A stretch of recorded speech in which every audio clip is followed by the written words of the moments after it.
Doamnelor, domnilor, bună seara, sunt Victoria Pietraru și vă prezint ora știrilor. Iată care sunt cele mai importante subiecte ale zilei. Compania Transautogaz a ajuns în vizorul Consiliului Concurenței după ce luni prețul gazului metan a fost majorat și a depășit 17 lei pentru un litru. Fostul președinte al țării, Igor Dodon, a fost audiat din nou în dosarul Energocom. Ce acuzații a făcut acesta la adresa guvernării și ce spune despre faptul că a fost invitat la procuratură, aflați la știri. Mai mulți locuitori ai capitalei au făcut rânduri de dimineață la corturile unde se face testarea anticovid, fiind nevoiți să îndure frigul. Subiectul a stârnit un val de acuzații între municipalitate și Ministrul Sănătății. Nici faptul că stau după gratii nu i-a împiedicat pe doi deținuți să se ocupe de ilegalități. Aceștia îi mințeau pe oameni că vând lemne online, iar anunțurile le plasau pe un site comercial. Întreaga poveste la știri.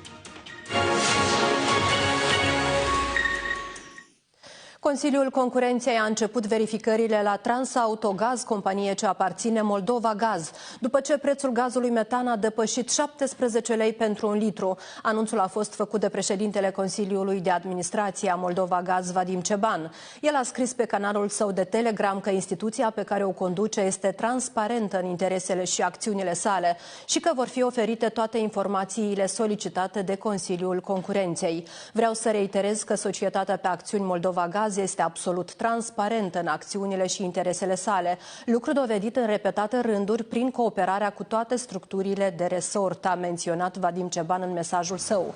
Amintim că luni ANRE a anunțat că se va adresa Consiliului Concurenței pe motiv că majorarea prețului la gazul metan operată de Transautogaz este nejustificată.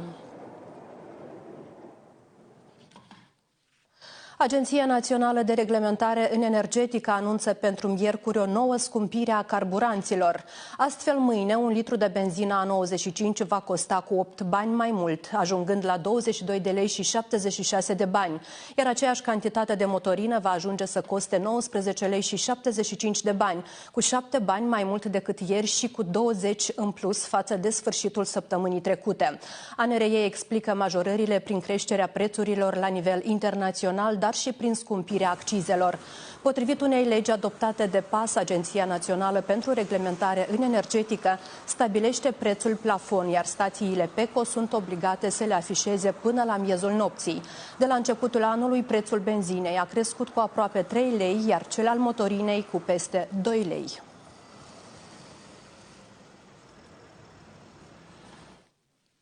Deputații blocului comuniștilor și socialiștilor vor cere Procuraturii Generale să investigheze modul în care este gestionată criza energetică și felul în care a fost negociat cu Gazprom contractul de achiziție a gazelor. Aleșii îl acuză pe ministrul Infrastructurii și Dezvoltării Regionale, Andrei Spânu, de neglijență în serviciu și cer procurorilor să dea apreciere juridică acțiunilor negociatorului șef din partea Republicii Moldova. De cealaltă parte, Spânu le recomandă acestora să depună un autodenunț la procuratură. Opoziția parlamentară se arată nemulțumită de modul în care a fost negociat contractul cu Gazprom și de felul în care guvernarea a alocat bani din bugetul de stat pentru procurarea gazului din Polonia. Deputații BCS cer Procuraturii Generale să verifice dacă aceste acțiuni conțin componente de infracțiune. Potrivit lor, din cauza incompetenței actualei guvernări, Republica Moldova achită un preț de achiziție record, fapt ce atrage țara într-un adevărat colaps economic și social. Ei mai spun că ministrul Infrastructurii Dezvoltării Regionale, Andrei Spânu, având obligația directă și responsabilitatea de a aproviziona țara cu gaze naturale, încă în luna august, când expira contractul cu Gazprom, nu a ieșit la negocieri cu furnizorul și nu a organizat negocierile cu propuneri adecvate din partea Republicii Moldova. Prin decizii contradictorii, declarațiile precum că nu este responsabilitatea guvernului, dar problema a doi agenți economici, astfel Spânu s-a dezis de responsabilitatea onorării atribuțiilor sale care îi revin conform funcției. Potrivit lui Reitman, vicepremierul Andrei Spânu ar fi dat dovadă de neglijență în serviciu, fapt care ar fi atras costuri enorme pentru economie și consumatorii casnici. La scurt timp, ministrul Infrastructurii și Dezvoltării Regionale a reacționat la acuzațiile lansate de deputații BCS. Acesta a scris pe Facebook că îi recomandă lui Oleg Reitman, dar și întregului bloc socialist și comunist, să facă toți în grup un autodenunț la procuratură și să explice cum au reușit să aducă compania Moldova Gaz la datorii de sute de milioane, cum au negociat și semnat contractul la gaze din 2006 și anexele acestuia, dar și să spună cum guvernul lor din 2019 a inclus în protocolul Comisiei Mixte recunoașterea datoriilor din stânga Nistrului. În prezent, tariful pentru gazele naturale este de 11 lei și 8 bani cu TVA inclus. Recent, Moldova Gaz a solicitat Agenției Naționale pentru Reglementare Energetică majorarea tarifului până la 15 lei și 59 de bani, cu TVA inclus. După aprobare, noile tarife ar urma să intre în vigoare din 1 ianuarie. Moldova Gaz și-a argumentat cererea prin majorarea cu peste $200 a prețului de achiziție a gazului. Acuzații în adresa ministrului Infrastructurii și Dezvoltării Regionale. Asociația Patronală a Profesioniștilor din Transporturi susține că Andrei Spânu, în loc să le ofere soluții și măsuri urgente de suport, propune majorarea tarifului pentru călători. De cealaltă parte, reprezentanții Ministerului au declarat pentru TV6 că proiectul doar este supus consultărilor. Potrivit directorului Asociației Patronale a Profesioniștilor din Transporturi, transportatorul, problema lor nu ține de majorarea tarifului pentru călători, dar de necesitatea reducerii costurilor pe care le suportă. Vorbim aici și de taxe, și de impozite, și de prețul la numerele galbene, amenzile care sunt aplicate intensiv acum de ANTA în încercarea de a descuraja protestele. În cazul în care lucrurile nu se vor schimba, iar transportatorii vor fi în continuare neglijați de autorități, Anatolie Munteanu susține că aceștia își vor sista activitatea. Totuși, el spune că speră ca guvernul să inițieze aplicarea măsurilor de susținere a business-ului în perioada complicată. Noi înțelegem clar că oamenii nu au de unde să plătească tarife majorate. Asta e realitatea. Dar în același timp toate costurile au crescut. Și există soluțiile pe care le aplică chiar vecinii noștri din România. Merge vorba despre returnare de acciz, subvenționare ca în agricultură.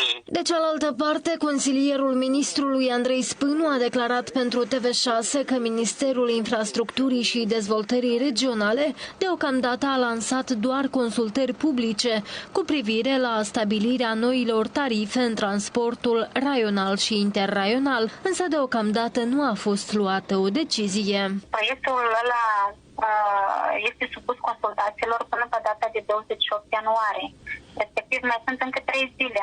Noi suntem încă în colectarea informației pe marginea consultărilor publice. Potrivit proiectului de lege publicat de Ministerul Infrastructurii pentru consultări publice din 1 martie, tariful pentru vehiculele care circulă pe liniile interraionale ar putea crește cu 10 bani per kilometru, iar pentru cele raionale cu 30 de bani. În cazul vehiculelor confort, tariful va constitui 80 de bani per kilometru pentru un pasager, iar pentru cele obișnuite 70 de bani. Anterior, transportatorii au protestat de mai multe ori în fața guvernului, fiind nemulțumiți de tarifele actuale și cerând sprijin de la autorități. Președintele de onoare al Partidului Socialiștilor, Igor Dodon, a fost audiat astăzi pentru a doua oară în dosarul Energocom. După discuțiile cu procurorii, el a declarat că nu are nicio vină și a menționat că tot ce se întâmplă reprezintă un show regizat de guvernare pentru a distrage atenția oamenilor de la problemele din țară. Între timp, reprezentanții Procuraturii Generale au declarat pentru TV6 că urmărirea penală pe caz continuă, iar procurorii urmează să administreze și alte probe. După După aproape 3 ore de audieri, Igor Dodon a declarat că nu poate avea calitatea de bănuit în acest dosar și că este gata să prezinte probe care să-i dovedească nevinovăția. Mai mult, el consideră că tot ce se întâmplă este o răfuială a guvernării, care, potrivit lui, încearcă să distragă atenția oamenilor de la problemele de ordin social-economic cu care se confruntă țara. Dacă actuala conducere a țării crede că cu chemarea mea mai des la procuratură o să scadă prețurile la gaz și la energie electrică în Republica Moldova, să greșește mare. Eu cu asta vreau să încep. Pentru că, vedeți, când apare problema, societatea, poporul e nemulțumit de creșterea prețurilor în urma incompetenței guvernului actual, ei mă cheamă la procuratură. Solicitat de TV6 pentru un comentariu, purtătorul de cuvânt al PAS, Adriana Vlas, ne-a scris într-un mesaj că oamenii așteaptă de la justiție să facă dreptate și să-i pedepsească pe cei care comit crime și grave acte de corupție. Cât despre cetățeni, actuala guvernare a fost și va fi alături de ei, a menționat Vlas. Reprezentanții Procuraturii Generale ne-au spus că urmărirea penală pe acest caz continuă. Dumnealui nu își recunoaște vinovăția în săvârșirea infracțiunii de care este bănuit. Urmărirea penală pe caz continuă, procurorii urmează să administreze probatoriu necesar, iar după aprecierea tuturor probelor în ansamblu din punct de vedere al colaborării lor, vor lua o decizie pe acest caz. În urma audierii din 29 decembrie, Procuratura Generală a menționat într-un comunicat că Igor Dodon este bănuit că ar fi cauzat statului daune de aproape 12 milioane de dolari, după ce în primăvara anului 2008, pe când deținea funcția de prim viceprim-ministru, ministru al Economiei și Comerțului, ar fi semnat un aviz de procurare a energiei electrice prin intermediul Energocom cu aproape 30% mai scump decât prețul prevăzut în contractele existente la acel moment. Doliu în Parlamentul Republicii Moldova, deputatul fracțiunii Blocului Comuniștilor și Socialiștilor Svetlana Căpățână a decedat din cauza complicațiilor provocate de COVID-19. Informația a fost confirmată pentru TV6 de colega sa de partid, Elena Bodnarenko.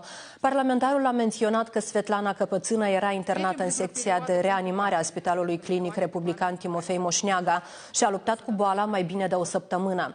Deputatul de 52 de ani era originară din Orhei și se afla la primul mandat. Anterior, ea a activat în calitate de profesoară și specialistă în cadrul Direcției Educație din Orhei. Ne-a reamintit multe lucruri pe care poate le uitasem sau le consideram de la sine înțelese. În perioada august-noiembrie... Adunarea Populară din Găgăuzia nu are un președinte nici la 3 luni de când activează în componență nouă. Astăzi a ieșuat o nouă tentativă a deputaților autonomiei de a numi un speaker, încercarea fiind a 14-a la număr. Dmitri Constantinov a fost singurul candidat și a acumulat doar 16 voturi, în timp ce pentru a fi ales președinte al Adunării Populare, potrivit legii, avea nevoie de susținerea majorității deputaților. Organul legislativ de la Comrat este creat din 35 de deputați care au un mandat de 4 ani. 18 dintre aceștia au fost aleși în primul tur din 19 septembrie, iar 17 în turul 2, care a avut loc în data de 3 octombrie.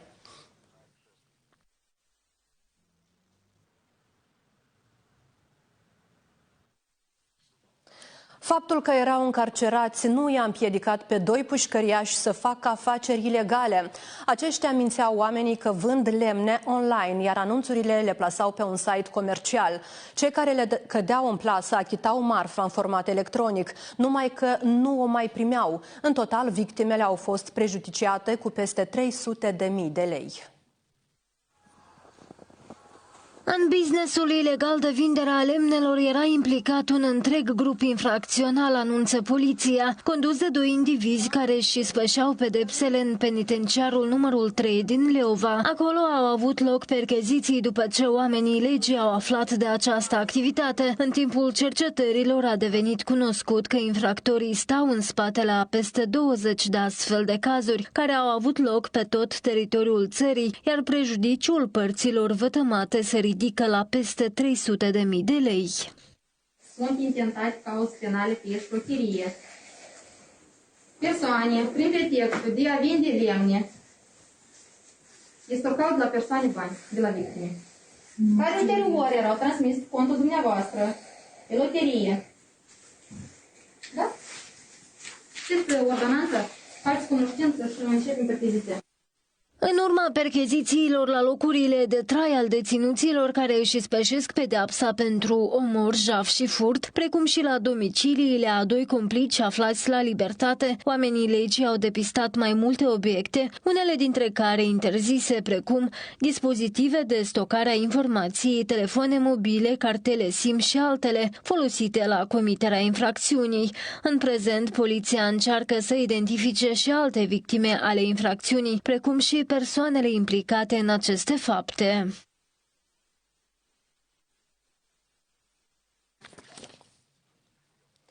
Președintele Partidului Democrație Acasă, Vasile Costiuc, reținut pentru abuz de putere sau de serviciu în dosarul terenurilor de la Durlești, rămâne în arest la domiciliu. Magistrații Curții de Apel Chișinău au respins demersul avocaților care au solicitat cercetarea acestuia în libertate. Costiuc nu s-a prezentat în instanță pentru că este bolnav de COVID-19, spun apărătorii lui, care mai afirmă că politicianul se tratează acasă, iar acum se simte bine. Președintele Partidului Democrație Acasă a fost reținut în data de 12 ianuarie, fiind suspectat că a participat la tranzacții fictive pentru înstrăinarea unor terenuri din orașul Durlești, pentru care ar fi fost remunerat. Anterior, Costiuc a respins acuzațiile.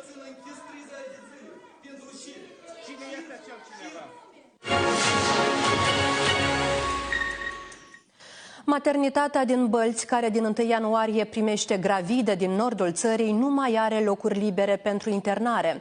Situația pare cu cât mai disperată cu cât instituția urma să o substituie și pe cea din Fălești, care și-a sistat activitatea. Medicii spun că vor încerca să găsească o ieșire din situație, iar asta înseamnă externarea înainte de termen a mămicilor care au născut în cazul în care vin alte paciente. Maternitatea din Bălți nu mai face față numărului mare de solicitări, spun medicii. Instituția are o capacitate de 50 de locuri, dar acum sub supraveghere se află peste 60 de gravide. 14 dintre acestea au ocupat câte unul din cele 15 paturi ale centrului COVID, amenajat în cadrul instituției. Astăzi dimineața, pe departament, aveam 64 de paciente. Acum, la moment, nu mai avem locuri. Dar gravide și sunete sunt din toată zona. Cele care le vor face locuri noilor paciente sunt lăuzele. Ele vor fi nevoite să iasă din spital mai devreme decât ar trebui, spun managerii instituției. Introducem planul de externare mai rapid a celor care au născut deja. Încercăm să vedem unde este și care să selectăm foarte bine criteriile de spitalizare.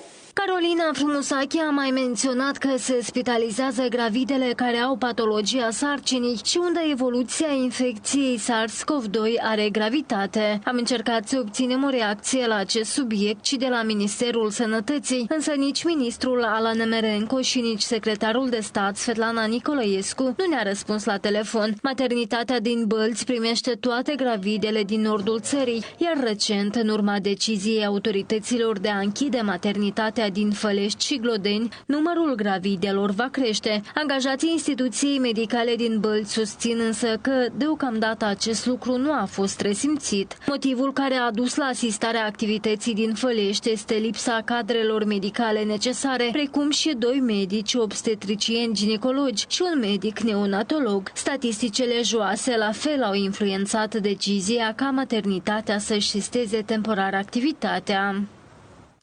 Crește numărul gravidelor infectate cu noul coronavirus. Potrivit Ministerului Sănătății, doar săptămâna trecută au fost înregistrate 115 cazuri de îmbolnăviri în rândul gravidelor. Instituția mai precizează că și numărul copiilor care iau coronavirus a crescut de la 724 la 2811 într-o singură săptămână. De asemenea, media zilnică a pacienților spitalizați în ultima săptămână a constituit 1706 de persoane, mai mult față de săptămâna precedentă, cu peste 73%.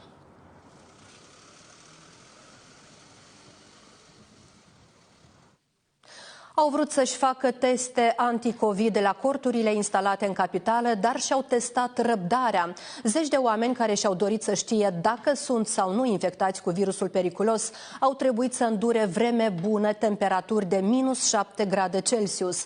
Autoritățile locale și Ministerul Sănătății au reacționat numai după ce poze cu oamenii zgribuliți au împânzit rețelele de socializare, dar în cele din urmă părțile nu au făcut decât să se lanseze în acuzații reciproce. Zeci de locuitori ai capitalei au stat în rând de la primele ore ale dimineții la cortul instalat în fața Asociației Medicale Teritoriale din sectorul Botanica pentru a se testa la COVID. Imagini cu acele cozi formate la testare au fost publicate pe rețelele de socializare. Stă lumea în ger, este o mulțime de oameni care așteaptă, dar nu este clar de ce. La scurt timp, imaginele au fost preluate de presă, iar internauții au criticat lipsa de organizare din partea autorităților, în condițiile în care oamenii au fost nevoiți să înghețe afară. Ulterior, primarul municipiului Chișinău, Ion Ceban, a precizat că scopul corturilor instalate luni în capitală este de a fluidiza rândurile care se formează în policlinici din cauza numărului mare de solicitări. Chiar dacă testările sunt gratuite, acestea se fac doar în baza referinței eliberate de medicul de familie și doar pentru cei care au simptome de boală, nu și persoanele care au nevoie de un test negativ pentru plecările în străinătate.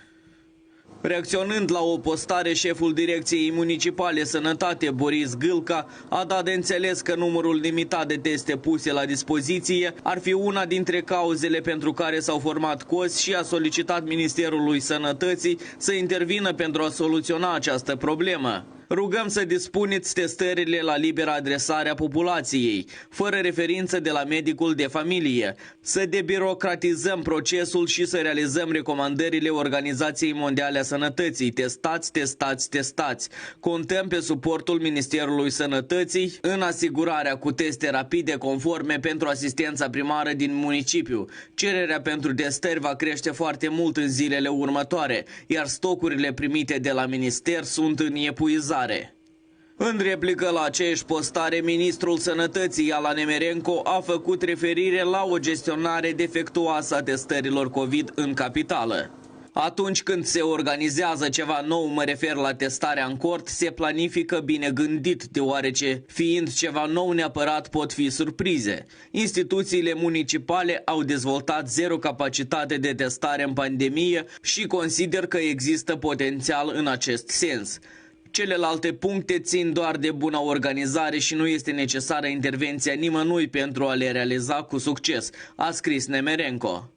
Luni, Inspectoratul General pentru Situații de Urgență a instalat 16 corturi anti-Covid pentru depistarea virusului în preajma policlinicilor din capitală.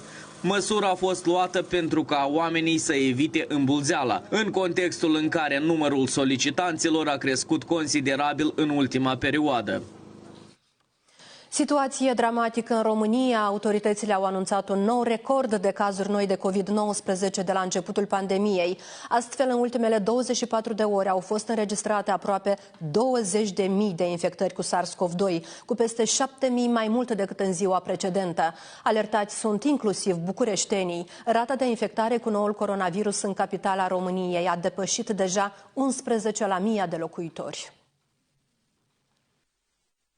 Din cele aproape 20.000 de cazuri noi înregistrate în ultimele 24 de ore în România, 1700 s-au atestat la bolnavi care au mai primit diagnoza. În total, până marți 25 ianuarie, pe teritoriul statului vecin au fost înregistrate puțin peste 2 milioane de cazuri de infectare cu noul coronavirus și aproape 60.000 de morți. Situația s-a înrăutățit semnificativ, inclusiv în capitala României, incidența în ziua trecută fiind de 10,23 la 1000 de locuitori. Nu este prima dată când Bucureștiul atinge cea mai mare rată de infectare. S-a mai întâmplat în octombrie trecut, când au fost aproape 17 cazuri la 1000. Statisticile au crescut deja în prima lună din acest an. Pe data de 12 ianuarie, capitala a intrat în scenariul roșu. Potrivit ultimelor informații apărute în presa de peste Prut, 9 spitale din capitală sunt focare de infecție. Ministrul român al Sănătății a spus că s-a așteptat ca acest lucru să se întâmple, iar situația să se agraveze și cazurile de infectare să crească în această perioadă. De asemenea, oficialul a mai declarat că ia în calcul varianta ca angajații spitalelor sau pacienții să fie mutați în alte instituții medicale, în cazul în care se va opri activitatea vreunui spital.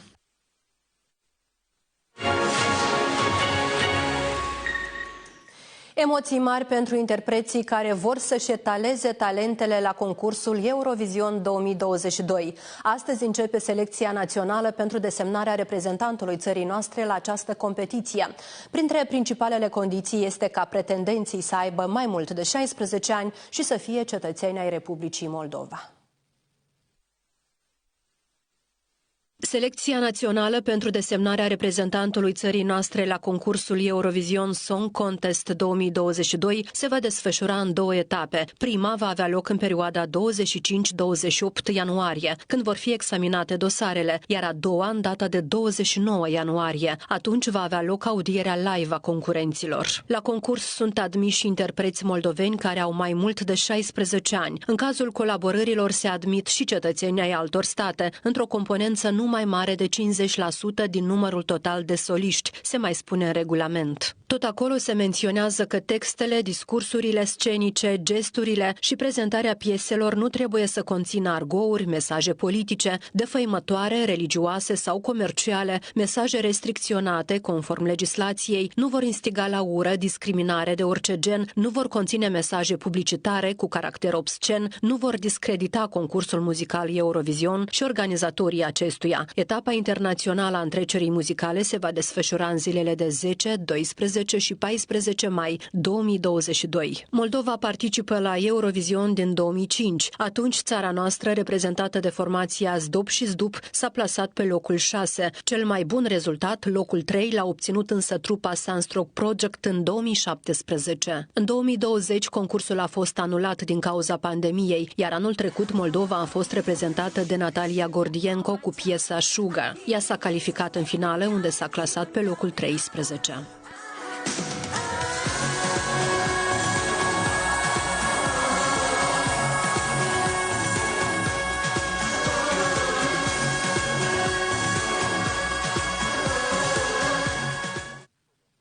Încep să se vadă primele efecte neplăcute ale ninsorii care a acoperit Turcia. Din cauza aglomerării de zăpadă, un acoperiș al terminalului cargo al aeroportului din Istanbul s-a prăbușit. Nici o persoană nu a fost rănită în urma incidentului, potrivit reprezentanților aeroportului.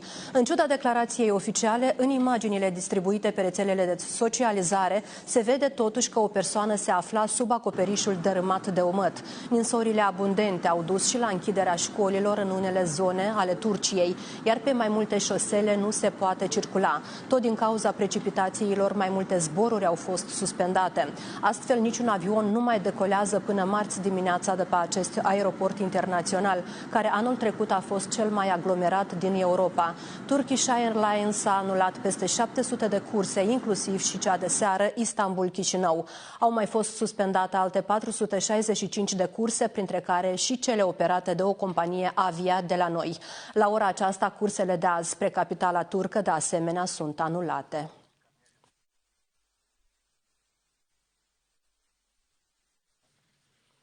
Decizia autorităților din Orhei de a permite activitatea școlilor cu prezență fizică va fi cercetată de Centrul Național Anticorupție. Astăzi, instituția a cerut conducerii raionului să ofere legat de asta explicații în termeni restrânși. Informația a fost confirmată pentru TV6 de purtătorul de cuvânt al CNA, Angela Starinski, care ne-a declarat că este de competența CNA să solicite asemenea detalii. Totuși, autoritățile din Orhei și-au revizuit parțial decizia, ceea ce înseamnă că în instituțiile în care 30% din clase se află în regim de autoizolare, se va trece la procesul educațional cu desfășurare în regim online. Iar în instituțiile în care nu se atestă acest procentaj, procesul de studii se va desfășura cu prezența fizică a elevilor. Arăt acum. Președintele raionului Orhei Dinu Țurcanu a anunțat într-un live pe Facebook că marți dimineața a primit o scrisoare de la Centrul Național Anticorupție în care se solicită explicarea deciziei Comisiei de Sănătate Publică a raionului Orhei de a continua procesul educațional cu prezența fizică. Guvernarea a pus tunurile pe noi și vrea să se răzbune doar din simplu motiv că am îndrăznit să apărăm drepturile copiilor noștri. Și acest gest al guvernării considerăm drept o tentativă evidentă de a pune presiune pe noi, de a ne închide gurile și de a ne face să dăm înapoi ca decizia noastră de a lăsa școlile deschise cumva să eșueze. Mai mult, Dinu Țurcanu spune că nu este clar ce presupun termenii restrânși în care ar trebui să prezinte detaliile solicitate de CNA. Totodată, el reiterează că hotărârea Comisiei de Sănătate Publică Orhei este legală deoarece s-a ținut cont de buchea legii și nu crede că există motive să fie presați de structurile de forță ale statului. Dacă această guvernare a ajuns să vadă în decizia noastră care apără drepturile constituționale ale copiilor noștri și dreptul fundamental la educație un act de corupție, atunci am ajuns mai rău decât credeam.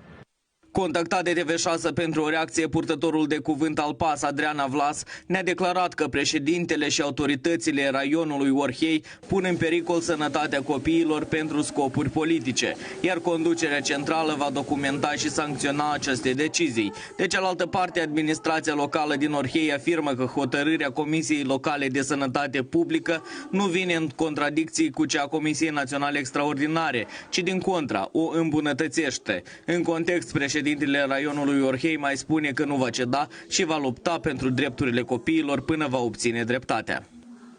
Atât pentru această oră, doamnelor, domnilor, rămâneți cu noi, urmează Business News. Eu sunt Victoria Pietraru și vă mulțumesc pentru atenție, să aveți o seară frumoasă, la revedere!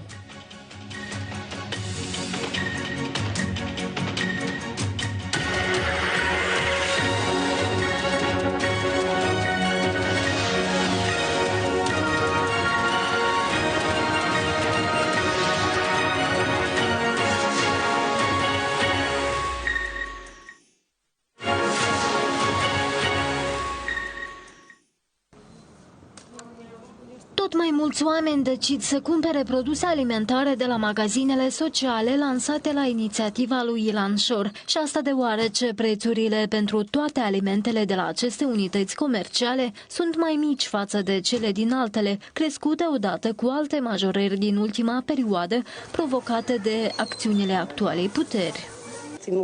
Îi suntem foarte recunoscători lui Ilan Șor pentru acest magazin, pentru că am un copil cu dizabilități care primește o alocație de 1000 de lei. Am a treia grupă de boală, primesc 600 de lei. 1000 cheltuiesc doar pe scutece pentru ea, dar mai vrem să și mâncăm. Aici totul este mai ieftin. Pâinea costă 4 lei, dar în alte magazine este 7. Eu vin doar aici de 2 ori pe săptămână pentru că prețurile de aici sunt mai mult sau mai puțin adecvate. Zilnic, magazinul social din Criuleni este vizitat de aproximativ 250 de cumpărători, iar numărul acestora crește pe zi ce trece.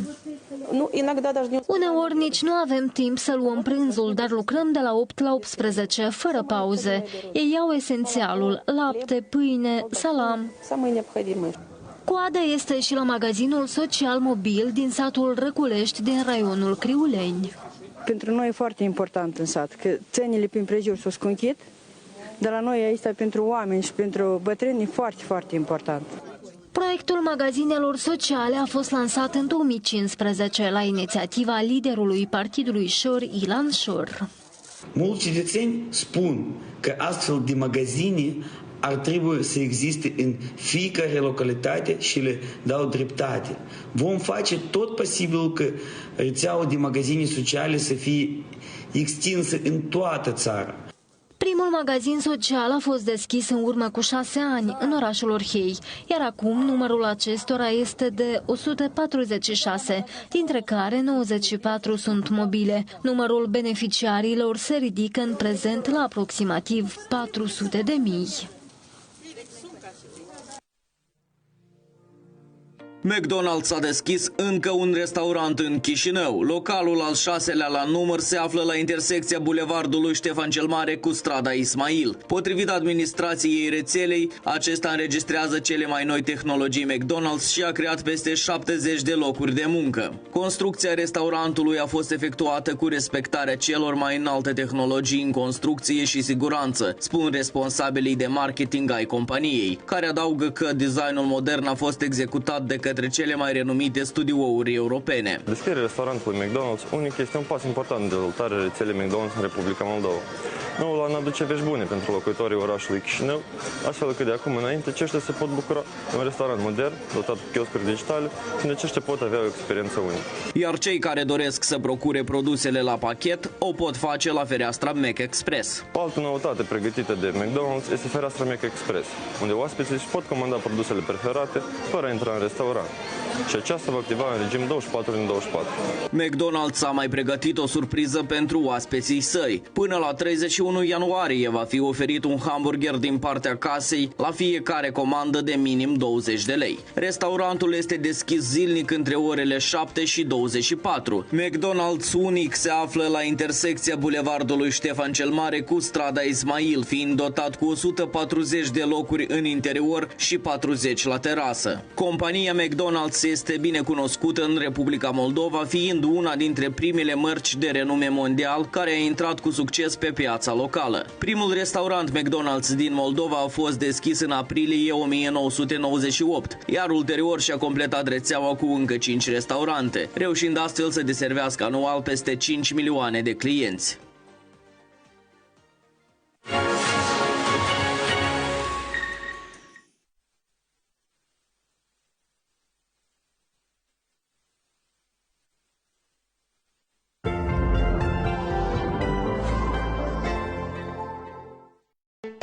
Ваша одежда